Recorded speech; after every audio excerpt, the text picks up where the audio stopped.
Hi, my name is Bill Fox, and I'm the director of the Center for Art and Environment at the Nevada Museum of Art.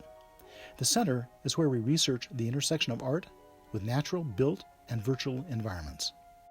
One way we do that is to collect the archives, the evidence, of those kinds of art projects from around the world. What you're looking at here are archive materials from the first large-scale artwork made on Antarctic ice. American artist Lita Albuquerque was taken south by the National Science Foundation to the Antarctic in 2006 so she could translate the 99 brightest stars overhead that would be visible, if it were night at the South Pole, into a sculpture. She did this by making 99 fiberglass spheres in her favorite color, ultramarine blue, to represent the stars. Then she anchored them to the ice. The dark blue spheres on the white ice reversed the field of bright stars in the dark sky.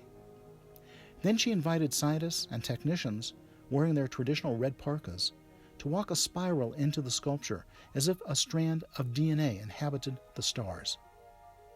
Her project thus connected ground to sky, ourselves to the cosmos, and made apparent that we are vessels of information in the universe.